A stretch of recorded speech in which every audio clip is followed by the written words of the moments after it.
is Sally. My name is Amandla. In Zulu language, it means power.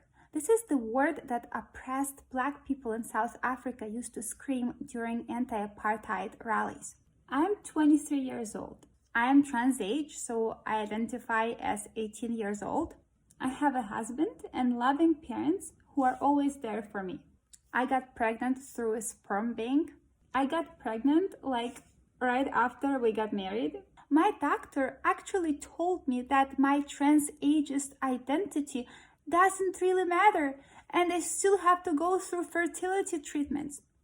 My biological age is 42, by the way. He's such a bigot.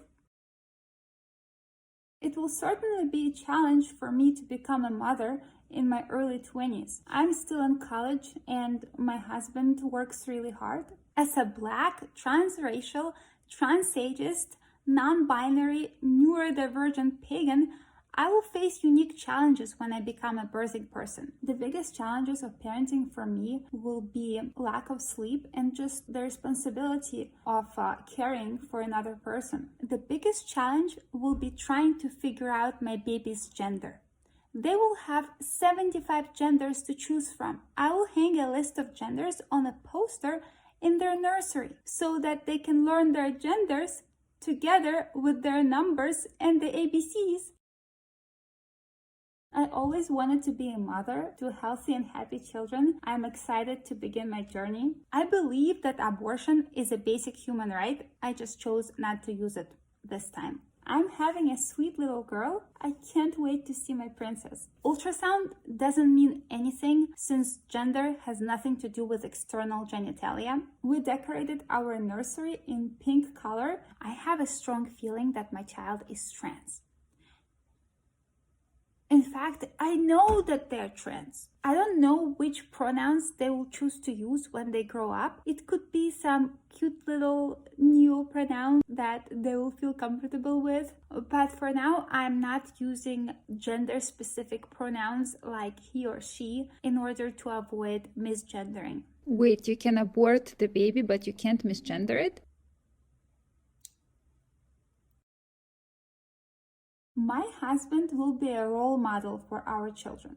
I will be a proud single parent. I think it's super important for children to have a father who is present in their lives. I never had a father, and I turned out to be 100% fine. Look at me. My husband will teach our children so many things, and of course, he will discipline them sometimes. Discipline is just part of parenting. There is so much toxic masculinity in the way that cis men, quote unquote, parent their children. I want my child to have nothing to do with that. I will teach my child that if they hear criticism, they just need to close their ears like this, scream, hate, and run away. There is a difference between constructive and destructive criticism, and it's important for children to understand that. My child will know that if someone criticizes their gender identity or misgenders them, that's equivalent to harassment and a violent attack. As people, we are not perfect. We hold wrong beliefs sometimes. We make mistakes. But if we're not willing to hear and or consider criticism, we will never improve. The best part about my approach to negative comments is that you don't need to engage in a conversation because there's no point in speaking to haters because they're just awful people, right? And since they hate you, you are totally justified in hating them back. I hate men. Feminism used to be a movement that fought for women. Now it's a movement against men, and I don't support that. Cis men have always oppressed people with uteruses and birthing people. Cis men are cheaters and disrespectful pigs. Modern feminists say awful things about men, and there is good reason why they feel this way. Let's say you have blue hair, ridiculous makeup, you are loud, obnoxious, and promiscuous. You are not going to find one normal man in a 10-mile radius. The good normal men, the ones that have solid values, good upbringing, the ones that are looking to start a family, the ones that treat women with respect, they will see you and they will run away. So just stop acting in a way that attracts the dregs of society, and then your experiences will change. Then your perception of men will change too. I will keep my child away from religion.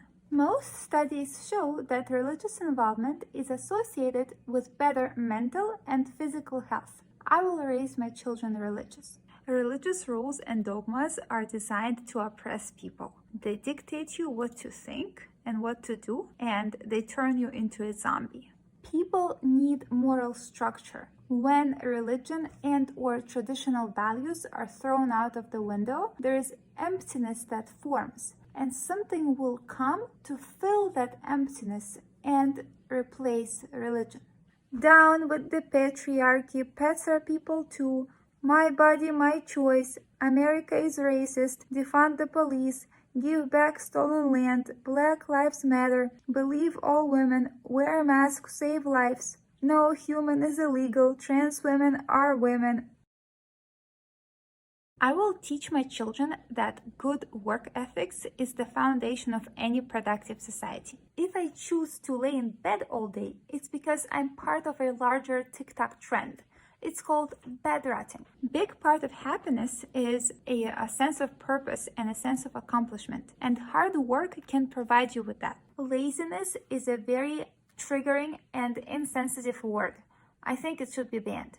Hearing woke people complain about life all the time just makes me wonder how come mankind is still around. Human life used to be so much more difficult than it is now, and we made it somehow through disease, deprivation, excruciating labor, lack of medicine. When I was little, my parents yelled at me twice. I am a survivor of extreme trauma and child abuse. I have PTSD that's very easily triggered. So yes, sometimes I can't get up in the morning. Some values that I will teach my child are love and respect towards other people. My children will be taught traditional values. But the most important value is tolerance. If we are tolerant and accepting towards other people and their life choices, then we are good people. Traditional values or Judeo-Christian values connect us to our ancestors and time-tested beliefs. I feel that what they call traditional values is a bunch of outdated nonsense which has no place in modern society. And those conservatives are such hypocrites. I do respect other people and their values as long as they don't try to invade my life and teach all kinds of inappropriate stuff to my children. For all the people who don't agree with me, you are bigots, fascists, Nazis, misogynistic monsters, racists, and you should all die. I have a degree in nursing. I have a degree in gender studies. My specialty is neonatal care. My specialties are queer theory, critical race studies, and lesbian dance theory. Being a nurse, I can help a lot of people. I wanted to better understand how evil white men oppress people with uteruses and minorities. I already paid off half of my student loan. It's scientifically proven that employers are more likely to hire men because they end up paying them higher salaries. And being a transracial woman, I face a lot of bigotry, scrutiny, and distrust at job interviews. I believe that it's the responsibility of the person taking the loans to pay off the loans. It's the job of this racist government to not only forgive my student loan, but also pay me unemployment benefits while I look for an employer who will appreciate my expertise.